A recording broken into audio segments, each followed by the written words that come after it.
Halo semuanya, aku baru aja selesai baca bab 4 yang berjudul Tanda-tanda. Nah, sepertinya akan ada tanda-tanda atau spill-spill di bab ini. Tapi spill tentang apa ya? Nah, untuk tahu, aku harus cerita terlebih dahulu.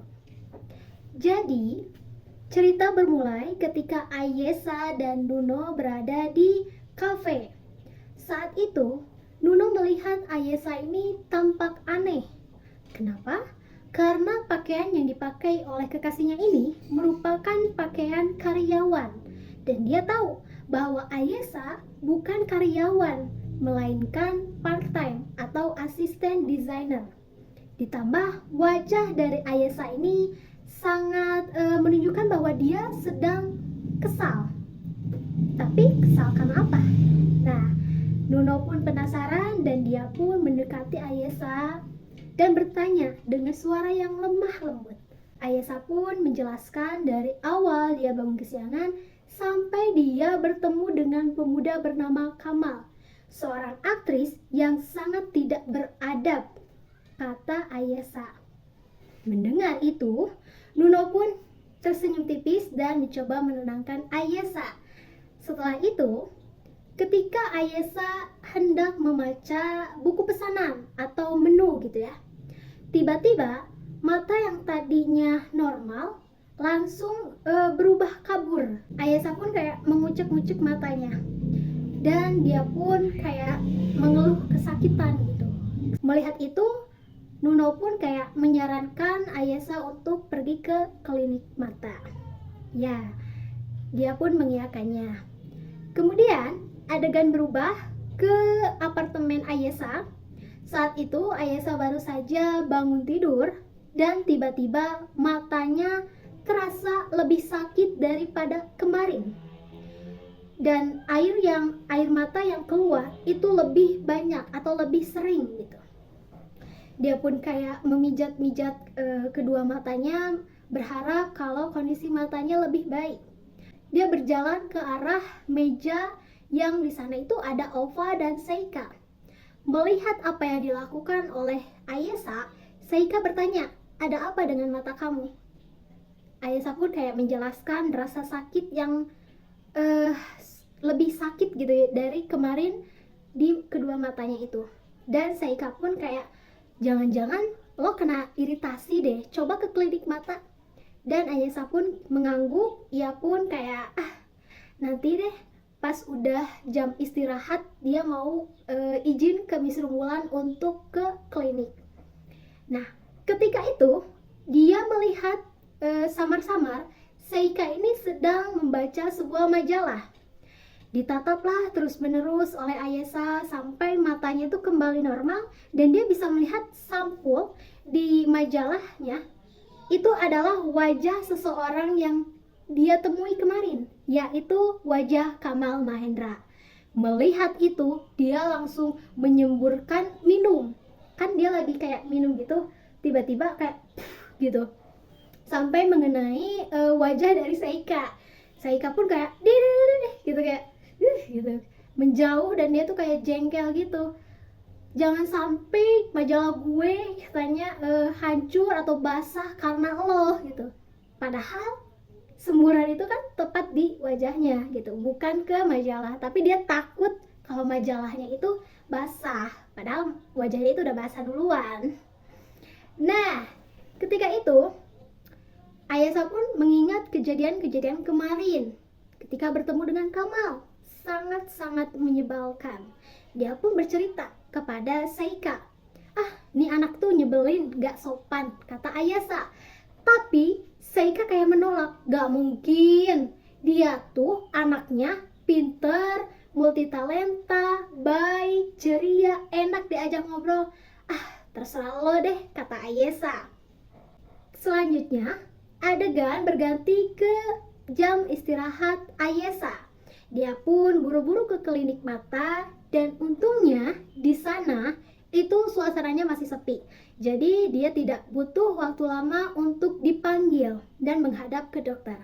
Ketika berhadapan dengan dokter, Ayesa pun menjelaskan keluhannya. Kemudian diperiksa memakai senter gitu, dan Ayesa tuh disuruh untuk menyebutkan huruf yang kayak dari atas ke bawah tuh makin kecil. Nah, dia tuh lihat itu dan menyebutkannya. Kemudian setelah didiagnosa, ternyata Ayesa ini mengalami rabun jauh dan -3. Dan dia diberikan pilihan antara memakai lensa atau kacamata. Dia pun memutuskan untuk membeli sebuah kacamata. Ketika dia keluar dari klinik itu, dia menatap pantulan dirinya di kaca klinik. Tiba-tiba seseorang yang entah siapa menarik tangan Ayesa sampai kacamata yang dia pakai pun jatuh entah kemana. Ketika mereka sampai di sebuah gang sempit dengan nuansa yang gelap, Ayesa bisa melihat dengan jarak yang sangat dekat bahwa orang yang telah menarik tangannya dan membuat dia terpaksa berlarian adalah Kamal Mahendra. Wah, di situ dia sangat-sangat marah.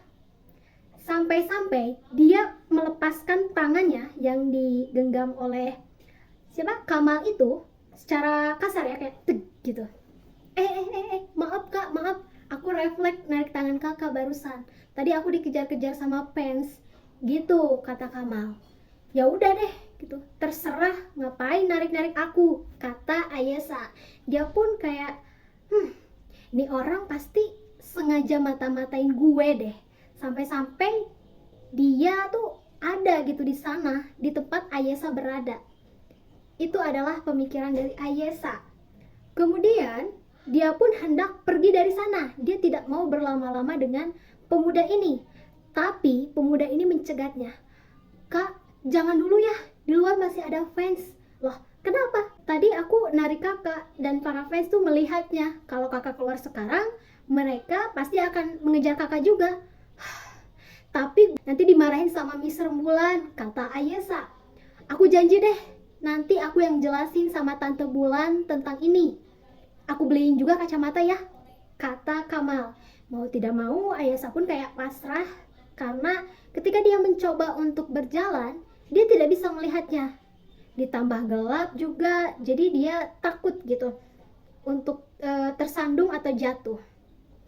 Kemudian setelah itu, Ayesa pun benar-benar diantar ke klinik dan diantar ke tempat butik rembulan. Di sana Kamal juga meminta maaf kepada Tante Bulan dan menjelaskan segalanya. Ketika itu, Nisa, seorang karyawan di sana, membawakan Ayesa sebuah teh hangat. Dia kayak, loh, Mbak kok bisa sampai bareng sama Kamal sih? Kata Nisa. Gak tahu tuh, orang nyebelin, kata Ayesa. Loh, kenapa? Kata Nisa penasaran. Gak mau bahas orang itu lagi, kata Ayesa. Setelah kejadian itu, Ayesa pun pulang ke apartemennya. Di sana, dia melihat ada suatu paket yang terletak di depan pintu apartemennya. Tanpa ada nama pengirim, tapi hanya ada nama penerima, yaitu Ayesa. Dia pun mengambilnya dan masuk ke apartemen, lalu membukanya. Ada sebuah surat, kemudian bunga kertas gitu, dan juga permen lollipop. Ayesa membuka kertasnya dan kertasnya bertuliskan, kacamata membuat kakak semakin cantik. Aku suka. Oh ya, semoga permen lollipop ini bisa membuat kakak selalu ceria. Dari penggemar rahasiamu. Membaca itu, Ayesa pun langsung tersenyum. Kayak nih orang nih gombal banget ya, sampai menyebut Ayesa ini cantik. Kemudian Ayesa pun kayak membuka salah satu permen lollipop dan memakannya. Dia suka dengan permen lollipop itu.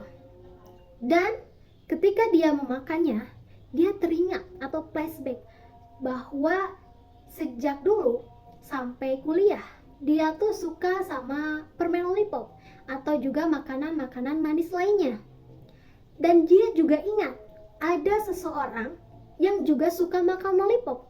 Siapa? Ya, betul. Dia adalah Kamal Mahendra. karena beberapa kali Ayesa melihat bahwa Kamal ini memakan lollipop. Jadi dia tuh langsung kayak, apa jangan-jangan penggemar rahasiaku ini adalah Kamal Mahendra? Nah, begitulah isi dari bab 4. Tapi kalau dipikir-pikir, ya juga ya, mungkin itu Kamal. Apalagi seseorang yang tahu bahwa Ayesa ini sudah memakai kacamata hanya Kamal dan juga Nisa dan juga Miss Rembulan. Hanya 3 orang itu. Bahkan Nuno pun dia belum mengatakan kalau Ayesa ini pakai kacamata kan. Jadi kemungkinan besar sih pasti Kamal. Tapi siapa yang tahu? Untuk tahu, tentu aku harus baca bab 5. Nah, sampai situ saja. Terima kasih. Sampai jumpa.